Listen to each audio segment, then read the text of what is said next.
A todos, bueno, muchas gracias por acompañarnos hoy en esta presentación. Muchas gracias a la Sociedad de Oncología de Uruguay, es un gusto enorme estar acá una vez más. Saben que hemos compartido muchas charlas y para mí es un gusto. Tengo mucha gente amiga aquí en Montevideo, un lugar que me encanta, y gracias al equipo de Bayer obviamente por la invitación. Es un gusto enorme. Yo les voy a hablar sobre Radium 223, este radiofármaco que para ustedes hoy va a ser una realidad, lo cual es muy interesante. Yo tengo la oportunidad de utilizarlo hace muchos años por aprobaciones previamente realizadas en Argentina, y como dice la presentación, es elegir el tratamiento correcto para el paciente correcto, y esta es la clave del éxito, en realidad, no solo esto, sino de cualquier estrategia terapéutica, pero puntualmente en Radium vamos a ver por qué es tan importante. Este es un poco lo que va a ser el escenario de la presentación, 4 tópicos, algunos tendrán más relevancia que otras, pero es trascendental en cáncer de próstata hablar sobre el compromiso óseo, ¿no? Es un eje central de afectación. Los radiofármacos en cáncer de próstata, un rápido paso, porque enseguida el doctor va a dar mención seguramente más al respecto de esto. El rol del Radium 223 en esta indicación, basado en el estudio pivotal que es el ALCIPCA. Y por último, un caso clínico ilustrativo de la vida real de cómo se emplea este medicamento y los beneficios que vemos. Stephen Pageto, todos conocen este gran ícono de la historia de la biología, ¿no? de la medicina, que no solamente escribió la enfermedad de Paget, ¿no? Escribió muchas cosas, y entre ellas lo más importante, y es esto, como dice, la semilla y el suelo, seed and soil. A los mendocinos nos encanta, ¿no? Porque nos encanta el terroir, nos encanta el terruño, estamos fascinados con la semilla del suelo, y en cáncer de próstata es trascendental. ¿Por qué razón? Porque el histotropismo es un eje central de la progresión de la enfermedad, ¿no? El cáncer de próstata, fíjense que es la patología con mayor compromiso óseo que el resto de las patologías oncológicas, ¿no? El hueso es una estructura afectada. Y fíjense que en los estudios pivotales, en cáncer de próstata metastásico, entre el 85 y 90% de los pacientes tienen compromiso óseo, porque el hueso es un eje central de afectación en esta patología. Esta afectación metastásica, como cualquier metástasis, impacta el pronóstico de nuestros pacientes. Es interesante porque, fíjense, los pacientes que están en esa línea amarilla tienen patrón ganglionar, un patrón muy común de afectación en cáncer de próstata, sea pelviano, retroperitoneal, van por un lado, y aquellos que tienen compromiso óseo realmente deterioran su pronóstico. Y fíjense que la raya se vierte cuando hay compromiso hepático.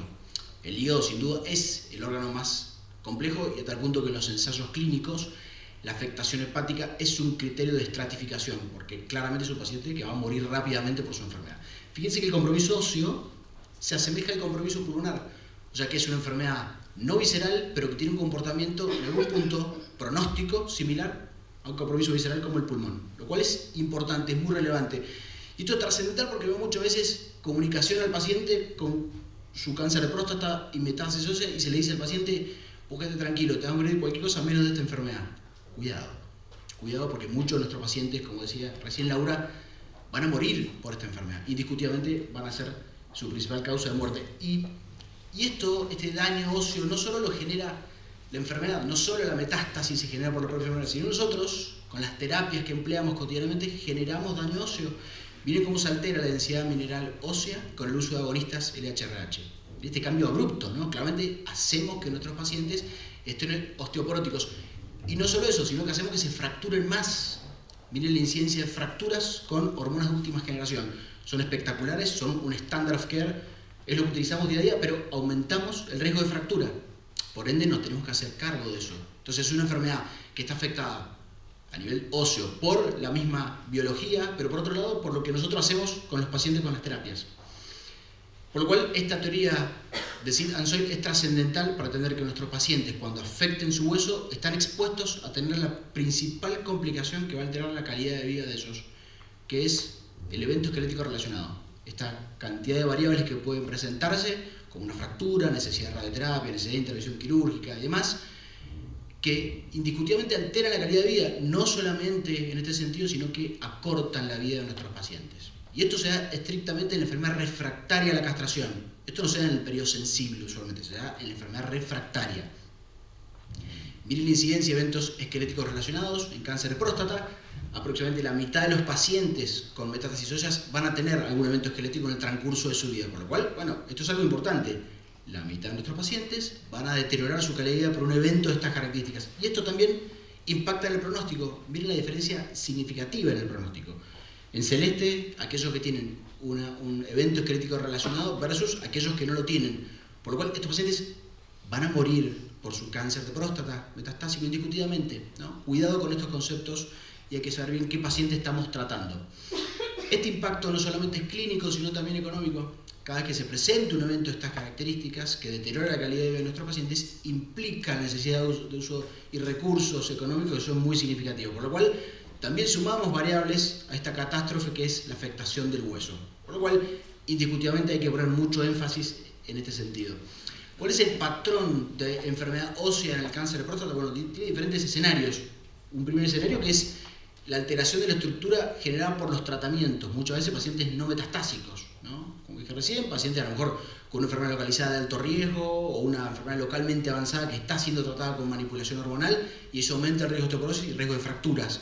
Y después la transición ósea, ¿no? A la metástasis y la enfermedad refractaria, donde aparecen en última instancia los eventos esqueléticos relacionados. Ese es el icono central que tenemos que abordar. Pero bueno, no vengo a hablar de la biología del cáncer de próstata y la metástasis ósea, sino que vengo a hablar específicamente de radiofármacos, de un radiofármaco en particular. Y miren qué interesante, porque tengo muy poca autoridad para decir esto, teniendo al doctor acá adelante como médico nuclear, pero vale la pena obviamente decirlo, y porque por otro lado trabajo en un centro de medicina nuclear, estoy intensamente familiarizado con los radiofármacos y todo lo que implica.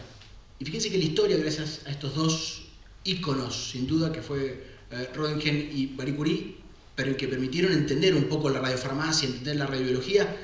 Fíjense la historia de los radiofármacos en cáncer de próstata, que es muy antigua. Desde la Segunda Guerra Mundial se empiezan a testear radiofármacos para utilizar en esta patología. Algunos con fracasos, otros con beneficios significativos, hasta que llegamos a una etapa más que interesante a partir de la década del 2010, donde empiezan a aparecer fármacos mucho más potentes. Lo interesante es que la mayoría de los fármacos que son de la década del 90 hacia abajo eran fármacos beta emisores. Eran fármacos que tienen una capacidad de afectar mucho más groseramente el tejido y por ende más toxicidad. Entonces empieza a haber una necesidad de buscar nuevas drogas, nuevos radiofármacos que tuvieran mayor capacidad de acción pero con menor toxicidad. Aparecen los alfa emisores y en ese sentido tenemos dos. Radium 223, que es el que hoy voy a hablar, y el actinio, un radiofármaco que van a escuchar durante mucho tiempo más adelante porque ya están los ensayos clínicos corriendo con una capacidad muy interesante de acción. Y así podemos llegar a dividir grotescamente esta historia de radiofarmacia en cáncer de próstata entre una etapa de uso paliativo estrictamente. Yo cuando hice mi residencia de oncología clínica, me acuerdo todavía eran los últimos pacientes tratados con samario, ¿no? Una droga horrible que aliviaba el síntoma al paciente, no le generaba ningún tipo de beneficio clínico, pero sintomáticamente mejoraba poco tiempo, pero es lo que había, ¿no? ¿Cómo? Renio nunca lo vi, pero bueno, son de las cosas que estuvieron, obviamente. Y una etapa posterior, a partir del Radium 223, donde empieza una etapa de radiofármacos con intención terapéutica. Vamos a tratar el cáncer de próstata para lograr beneficios no solamente clínicos. Este es el cambio de paradigma en la radiofarmacia.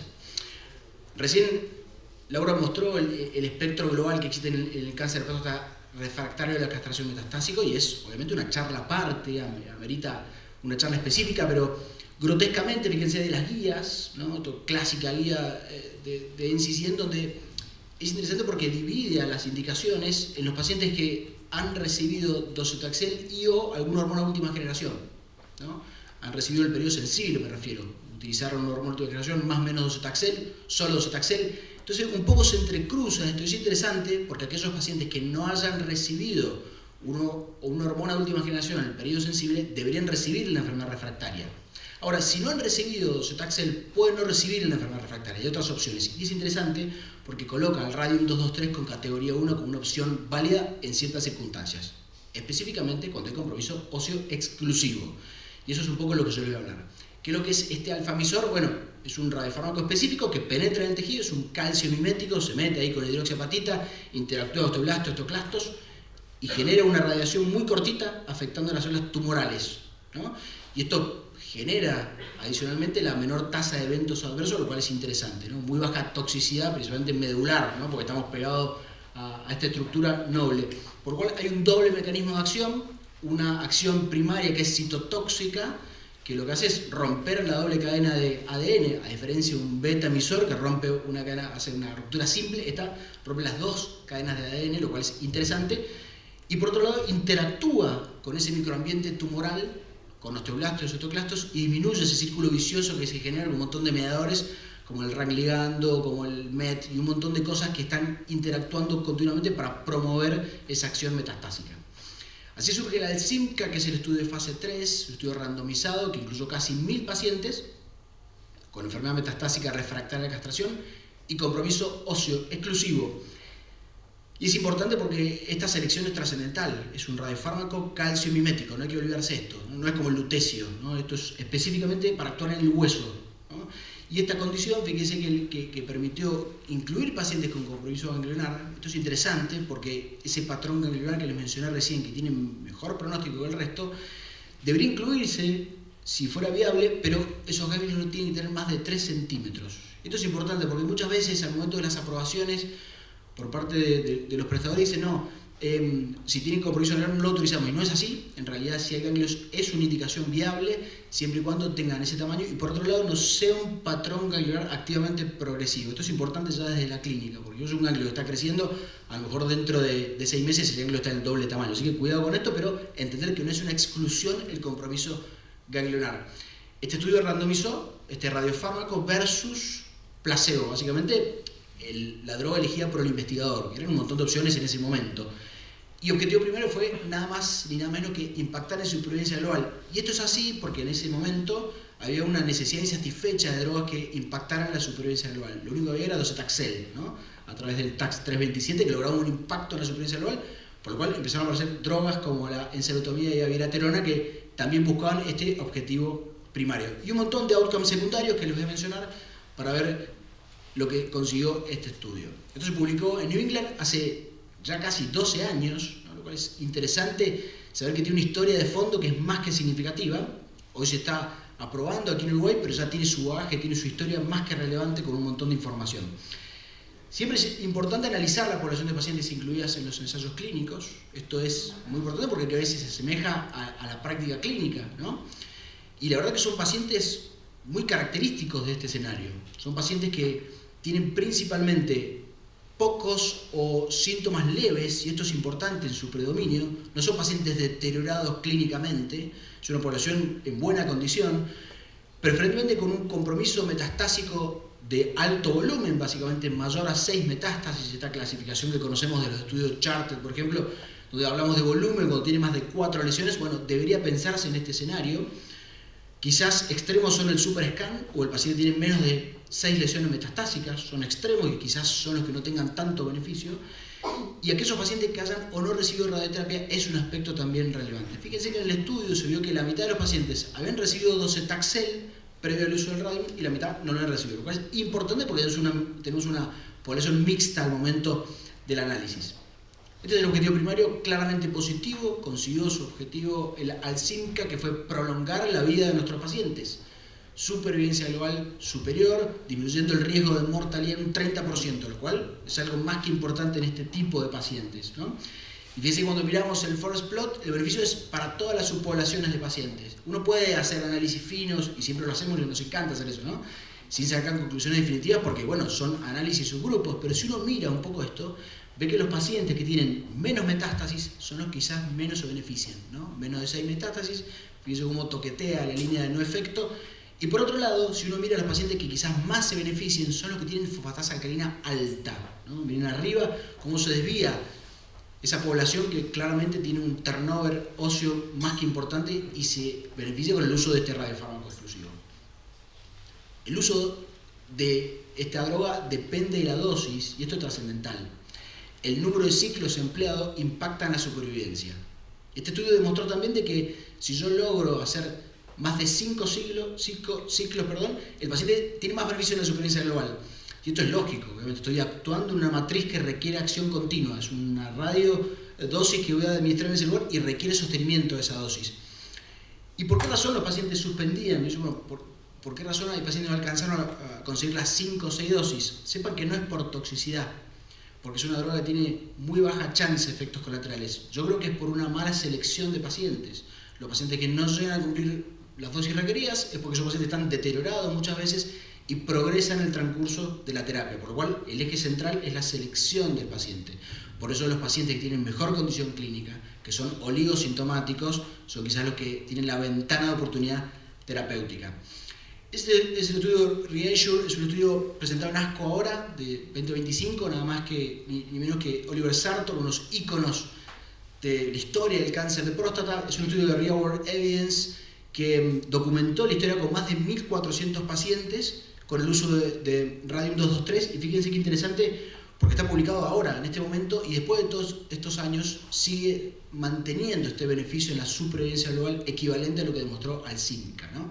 Que era una mediana de supervivencia de 14 meses, acá 15 meses de mediana de supervivencia, por lo cual se asemeja bastante a los datos del ensayo pivotal. Y con respecto a los outcomes secundarios, que son todo ese listado enorme que ustedes ven ahí, fíjense a la derecha, todos positivos, ahora les voy a ir mencionando cada uno de ellos, pero lo importante es que todos los objetivos que se buscaron con el estudio fueron positivos. La FAL es un biomarcador muy relevante en cáncer de próstata metastásico y específicamente en la enfermedad refractaria. Fíjense, este estudio bastante antiguo que genera esta correlación de fosfatasa alcalina y supervivencia. Los pacientes con mayor nivel de FAL tienen peor pronóstico. Son pacientes que les va peor, y obviamente porque tienen mayor daño óseo, ¿no? Y esto se vio en Alzheimer y es muy interesante porque fíjense, la curva que está abajo demuestra cómo desciende el nivel de fosfatasa alcalina a medida que se utilizan los ciclos de radium, y los pacientes que no utilizaron, fíjense cómo la FAL pica para arriba, ¿no? Por ende, podemos saber que esto es un subrogante o sustituto de supervivencia global. Y lo que se hizo en Alzheimer es correlacionar esto. ¿Qué pasa con esos pacientes que logran una caída de la fosfatasa alcalina y cómo impacta en el pronóstico? Miren la curva de la FAL. Claramente fueron los outcomes, fue ver cómo desciende la FAL, y miren la diferencia significativa, un hazard ratio 0.17, o sea, es indiscutido el uso de radium en este sentido. Y cuando cruzamos esa información, miren cómo impacta en el pronóstico, y la mediana supervivencia se eleva a 17.8 meses. Por ende, no solo el beneficio es global, sino para esos pacientes que descienden más la FAL, el pronóstico mejora notoriamente con el uso de radium.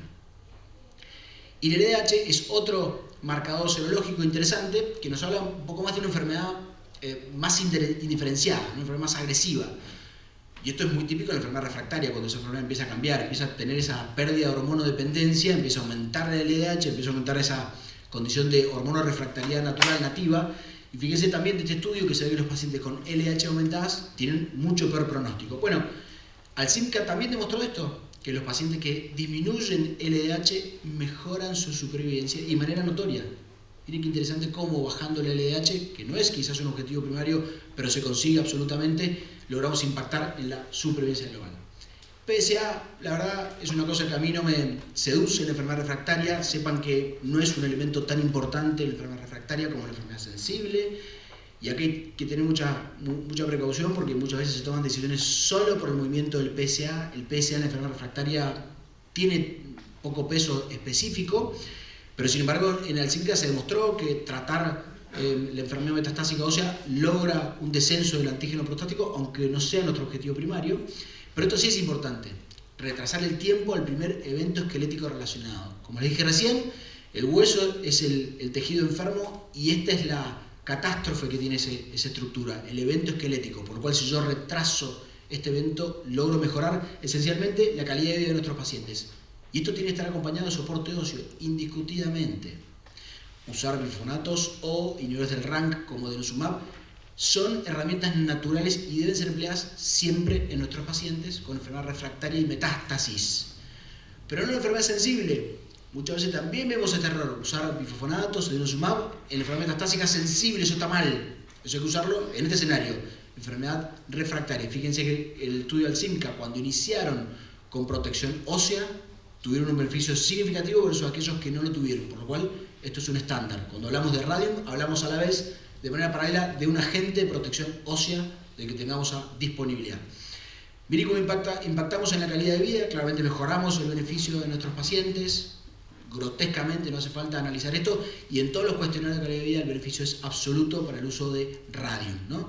Esto conlleva después a retardar el deterioro del performance status y también al retardo del uso de opioides, por lo cual es una droga activa para mejorar la calidad de vida, no solamente prolongar la supervivencia. Y esto es importante, hablar de toxicidad, siempre lo hacemos, nos gusta hacerlo a los clínicos cuando pensamos en eventos de clase, eventos específicos porque tenemos que estar atentos, pero particularmente en esta droga lo interesante es que la toxicidad es muy baja, es muy poco diferente a lo que sería en este caso el placebo. Fíjense que prácticamente no tienen diferencias, no vamos a analizar esto, pero el elemento de clase que uno podría buscar es la toxicidad hematológica, porque estamos actuando en el hueso, pero miren que prácticamente no hay diferencias, estrictamente, estadísticamente no existen diferencias versus otra opción terapéutica, por lo cual es un radiofármaco extremadamente seguro, con muy poca chance de tener que interrumpir por toxicidad, ¿no?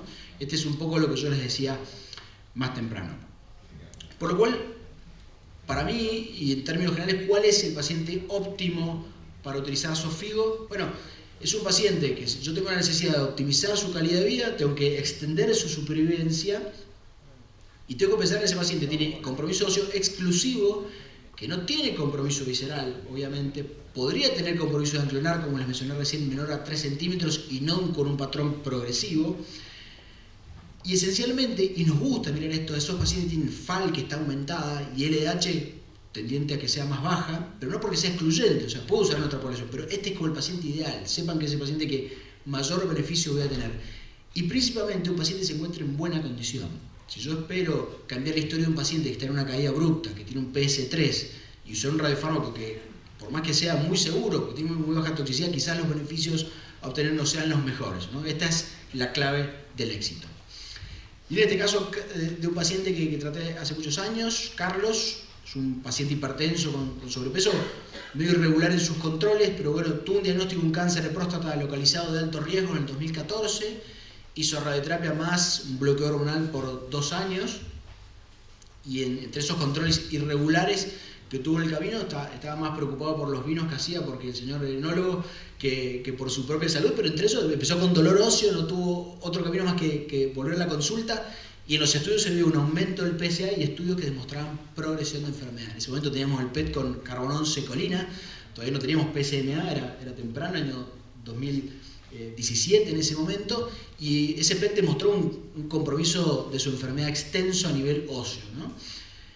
Este paciente, por lo cual hoy día en ese momento es un paciente metastásico de alto volumen, con enfermedad sensible, e inició con un bloqueo más abiraterona, una terapia estándar disponible en ese momento para utilizar en este escenario, y ese paciente mejoró clínicamente de manera significativa sus condiciones clínicas, mejoró el dolor, mejoró los síntomas, disminuyó el antígeno prostático. Miren la FAL, una variable que les dije recién que hay que prestarle mucha atención, igual que el PSA, como desciende de 670 a 234, o sea, normalización de los parámetros. Esto es importante para ese paciente. Pero después de 18 meses, esta enfermedad agresiva empieza a demostrar pautas de progresión y de resistencia, por lo cual aumentan nuevamente valores de PSA, aumentan los valores de la FAL, y vemos estudios actualizados con progresión de enfermedad a nivel óseo de manera exclusiva, tal cual lo tenía inicialmente. Bueno, ese paciente de ahora en más es un paciente refractario a la castración metastásico con compromiso óseo exclusivo, y ese paciente inició Xofigo en ese momento junto con denosumab y protección adicional, agregando siempre calcio con vitamina D. Y ese paciente, después de 3 meses de tratamiento, me acuerdo perfecto cómo cambió su vida, porque estaba asintomático, un poco había impactado en su día a día, para su vida, para su trabajo, para sus actividades cotidianas personales, y después de 3 dosis cambió su vida. El paciente se sintió mucho mejor. Claramente hay fíjense la caída de la FAL de 1500 a 423, lo cual denotaba ese impacto a nivel óseo. Y cuando hacemos los estudios de control, el paciente tiene una enfermedad estable, ¿no? Muchas veces no vemos tanto cambio imagenológico en estos pacientes, y esto es importante entender. No es cuando uno trata un compromiso, por ejemplo, de tejido sólido, donde ve una respuesta objetiva. El compromiso óseo a veces es difícil de comprender, tenemos efectos flare inclusive en el camino, que hay que ser muy cautos al tomar decisiones en ese momento. Pero después fíjense, de 2 años de haber realizado el radio, el paciente mantenía su control de vida, un antígeno prostático que estaba en descenso progresivo hasta que a poquito se movilizaba, buena calidad de vida, PS0, siguió con una supresión androgénica más denosumab trimestral, y hay que tener mucha precaución, porque muchas veces en ese momento, quizás solo por el movimiento del PSA, uno podría haber tomado la decisión de haber metido otro tratamiento. En este caso hubiera sido poner quimioterapia indiscutidamente, pero tenemos que usar estos criterios, y yo los aliento a que lo usen siempre. Estos son los criterios del Prostate Cancer Working Group 3, que son los que se emplean para hablar de progresión de enfermedad en enfermedad refractaria. Siempre hay que usar esto. Esto lo utiliza en todos los ensayos clínicos. Y esto es importante para que nos pongamos todos de acuerdo, ¿no? Entonces, si solamente mueve un PSA, no es criterio suficiente para decir que voy a cambiar la terapia, ¿no? Hay que reunir 2 de esos 3 criterios: la clínica, el PSA y las imágenes. Solo cuando tengamos 2 de esas, vamos a considerar progresión de enfermedad y tomar una decisión terapéutica. Esto es estándar, fíjense que lleva muchos años, está por salir la versión 4 dentro de muy poquito, pero esto es lo que se emplea en todos los ensayos clínicos, por lo cual tenemos que adecuarnos a estas guías. Este paciente en marzo del 2021 tiene un aumento del óseo y agrega síntomas clínicos generales como hiporexia, y los estudios muestran progresión de enfermedad a nivel pulmonar y también ósea. Si el paciente realmente empieza con un deterioro clínico, puede realizar docetaxel, estaba en condiciones, realiza 6 ciclos de docetaxel. Agrego ahí que testeamos para HRR, en este caso BRCA, que estaba normal, no estaba mutado, y en enfermedad refractaria es una condición natural para analizar. Antiguamente o en la etapa previa no era así, pero hoy en día es trascendental testear los genes de reparación del ADN para tomar decisiones. Si tenemos la oportunidad, tenemos el acceso, esto es lo estándar. Este paciente era wild type, y fíjense que este paciente, después de los 6 ciclos, deterioró su estado clínico y fallece, ¿no? Por lo cual, Carlos tuvo una supervivencia de 7 años con su cáncer de próstata, una supervivencia leve de progresión de 3 años y una mediana de supervivencia, fíjense, en la enfermedad sensible de 18 meses y en la enfermedad refractaria de 24 meses. Y esto es muy interesante porque históricamente conocemos que los pacientes pasan más tiempo en su enfermedad metastásica sensible que en la refractaria. Y miren cómo hoy estamos cambiando esta historia. Los pacientes hoy en la enfermedad refractaria pasan un montón de tiempo. Y la verdad que no solamente hablamos de tiempo, sino que hablamos de calidad de vida. Y Carlos, en todos estos años, pudo festejar el cumpleaños 15 de su nieta, tuvo sus bodas de oro, se fue un viaje donde él quería, y la verdad que esto es lo que buscamos con nuestros pacientes, mejorar la calidad de vida estrictamente, porque son pacientes que muchas veces la pasan muy mal. La clave es encontrar esta ventana terapéutica. Si yo trato a un paciente con un deterioro clínico marcado, probablemente el éxito no va a estar, probablemente la interrupción va a tener que llevarse adelante por progresión de enfermedad, por lo cual la clave del éxito es encontrar esta ventana. Y con el uso de Xofigo estrictamente es los pacientes que han progresado a una hormona de última generación, es decir, antes de usar docetaxel. La puedo usar después del docetaxel, tranquilamente, y ahora les voy a mostrar por qué. Pero lo ideal es esa ventana, antes de que aparezca el deterioro clínico, antes de que aparezca el compromiso visceral. Esto es lo que hacemos habitualmente cuando utilizamos Radium, los controles, siempre basal, un parámetro analítico como el LDH, FAL, PSA, hemograma. Esto debe ser testeado cada 3 meses, rutinariamente. Imágenes, también hay que hacer, obviamente. Centellograma cada 6 meses a inicio y al finalizar el Radium es lo óptimo para evitar confusión intra-Radium con efecto flare a nivel del centellograma. Recordemos que PET no es un método para valorar acá, por eso ni lo metemos. En enfermedad refractaria el PET no debe incluirse salvo para calificar a un paciente para lutecio PSMA, pero en este caso no es una condición que vamos a pensar. Y por otro lado, la clínica es el eje central y siempre utilizando, fíjense, los 3 criterios del Prostate Cancer Working Group. Esto es trascendental, no se olviden de estos conceptos que son elementales. Cuando se hizo el ALCIMCA, fíjense, se publicó en 2013, todavía no estaban los datos de uso de enzalutamida de bilaterona en periodo pre-docetaxel, por lo cual hubo que utilizar estudios de real world evidence para saber si el uso de Radium en este escenario tenía la misma aplicabilidad, y la verdad que sí. Fíjense que los estudios de real world evidence demostraron un beneficio para aquellos pacientes que ya habían utilizado hormonas de última generación, y fue indistinto cuál hayan utilizado. ABI o ENSA, no hubo diferencia, por lo cual el beneficio es sostenido, y también con docetaxel. Los pacientes que usaron o no docetaxel antes de Radium, la verdad que no tuvieron ningún tipo de diferencia, por lo cual el beneficio es sostenido para todos los subgrupos de pacientes. Ya termino con este algoritmo, que es cómo encajar, cómo poner el Radium en el escenario de enfermedad refractaria. Y lo he dividido en 2, este algoritmo terapéutico, y es en esos pacientes que tienen enfermedad refractaria y que en el periodo sensible solamente han usado un bloqueo hormonal, solamente un análogo, una castración, cosa que hoy, no debería plantearse porque sabemos que eso no es estándar, pero muchas veces se ve por malas prácticas o porque no hay acceso. No hay otra opción que en el periodo sensible utilizar un bloqueo hormonal estándar, ¿no? Básico.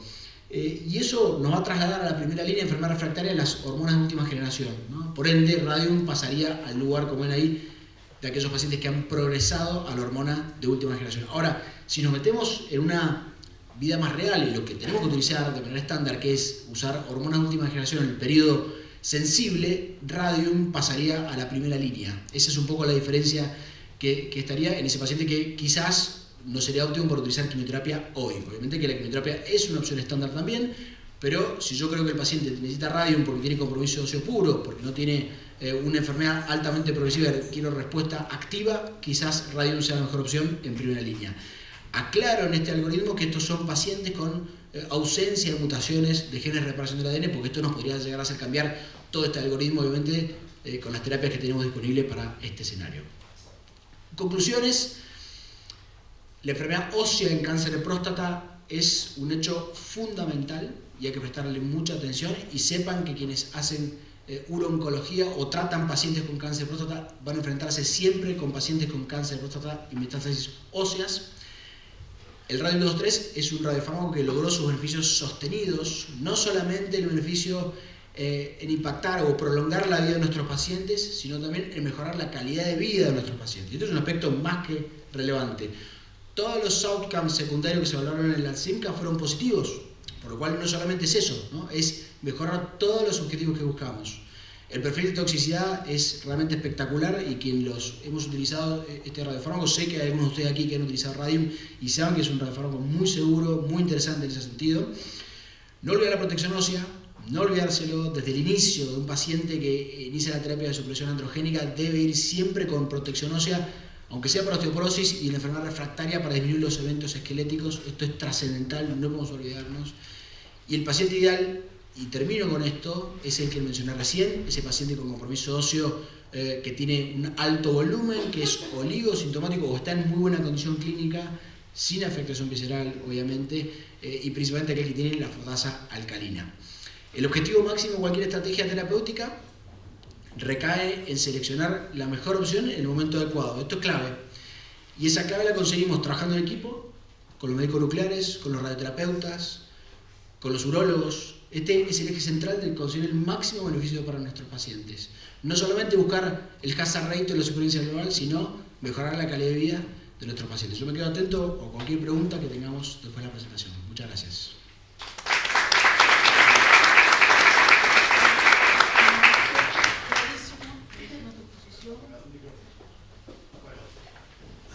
Eso ahí.